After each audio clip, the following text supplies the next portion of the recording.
Hello, welcome back, Thomas Mancala here. At one point I was a child, and children have toys. My favorite type of toy growing up was construction toys. There are a ton of different varieties of construction toys out there. My favorite two, though, were K'NEX and Lego. And while they both are construction toys, they're totally different not just in how they work, but in their success too. These toys played a huge role in my childhood, so today I wanted to compare the two of them and see what things each did different and how that might have affected their business.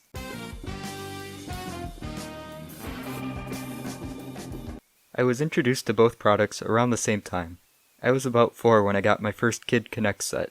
I got a few more after that, but it was quite a few years before I got a classic K'NEX set, and it was even longer before I really started to play with them. Lego was a completely different story. Well, it starts out the same, but other than that, it's completely different. I was around 4, and one of my mom's friends gave me a giant tub of Legos that her kids didn't want anymore. I was instantly hooked. Every Christmas/birthday, I would ask for just one thing: more Legos. Nothing brought me joy like the distinct sound of hundreds of pieces of plastic crashing together when I picked up a present.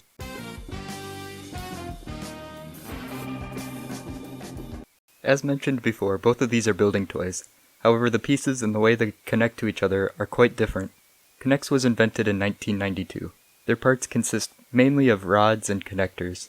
Lego is quite a bit older and features mainly interlocking bricks. They began producing these bricks in 1949.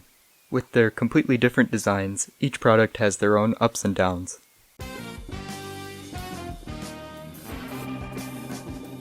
While not nearly as successful as Lego, K'NEX still has quite a few things going for them.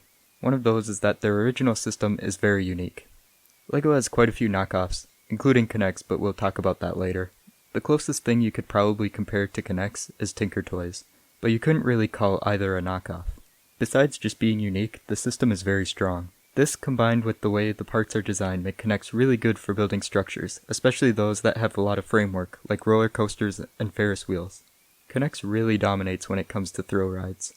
Lego really struggles when it comes to roller coasters. They have only ever made one, and at $380, it's very expensive. K'NEX has produced dozens of different coasters, at a fraction of the cost, all of which are motorized, which is something that the Lego one isn't. K'NEX just seems to cost less in general.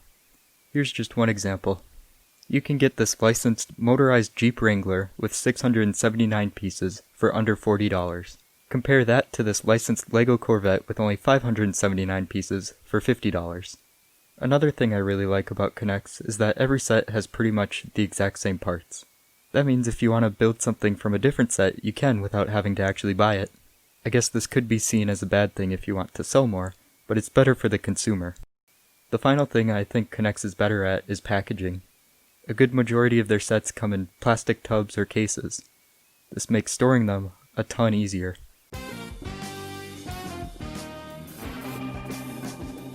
Lego does a really good job at covering a much greater demographic. While K'NEX has many sets meant for younger children and sets for older children, they don't really have much for the adult audience. Lego has quite a few sets specifically targeted towards adults. Another thing Lego has done really well is trying new things. For the most part, Lego is stuck mostly with its main bricks, but if they do want to try something new, they do it with its own theme. K'NEX, on the other hand, doesn't really have that many themes. If they try something new, it's included in a lot of their main sets. A good example of this is when K'NEX introduced their own version of bricks.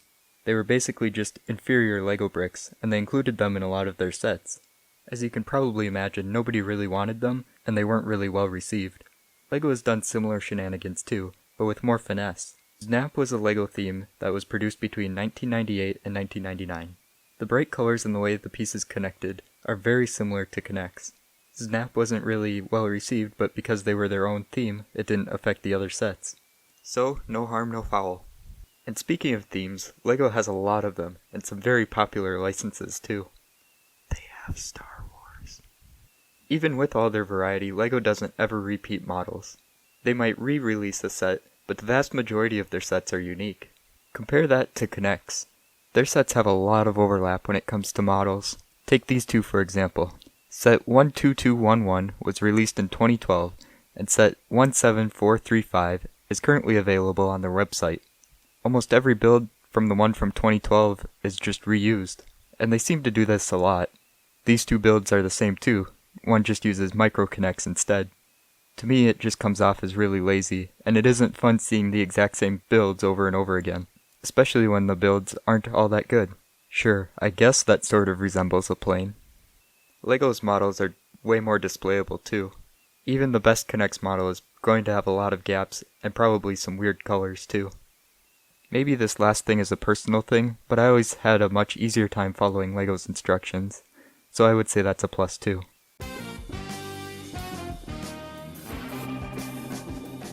It's 2020. Every company has a website, and obviously these two companies are no different. However, their websites are drastically different, and by that I mean one of them is really good and the other is K'NEX. At first glance, the website doesn't appear terrible. You might even think it looks like a decent website, until you realize that this is in fact their old website.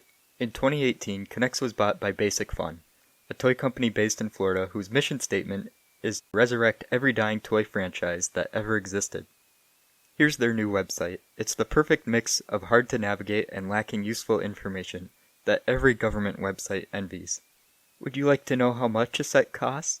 Would you like to know how many pieces there are? Would you like to take a closer look at our product or even see some other views? Well, too bad. The only thing you're allowed to see is how to build it. Would you like to purchase one of our products? That's great, but you can't do it from us directly. That would be way too convenient. Why don't you try talking to Target? We'll even send you right over there. Oh, what's that? They don't have any of the new sets? You're mad at me now? Look, I shouldn't have to do all the work here. I'm literally showing you how to build it.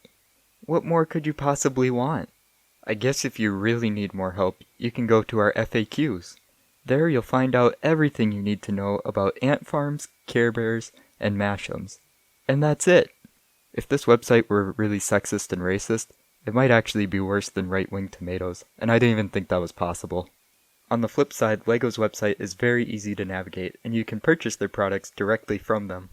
The products have all of the information, they have multiple large images of their sets, and they even have reviews. LEGO really takes the cake when it comes to website design.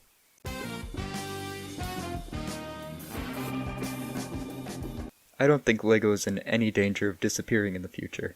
Their community and fan base are very much alive and well, and they are as popular as ever. On the other hand, K'NEX's future is uncertain at best and dismal at worst. In my opinion, I see them as dying. Their community is just not very active anymore. I really think they need to make some drastic changes, or they'll just become another thing in the past.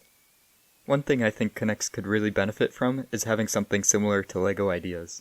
Ideas is a theme LEGO has where fans can submit their own projects and vote on others. If a project gets 10,000 votes, it becomes eligible to be an official LEGO set. The system isn't perfect, but it gives fans a way to be included. There are some really fantastic K'NEX builders out there that design and make some incredible things. I think something along the lines of Ideas would help bring back their community. I also think K'NEX needs more for the adult audience. They're starting to do this a little bit with their architecture line, but they really need to bring back the boomers. They also need to quit releasing the same models for every set.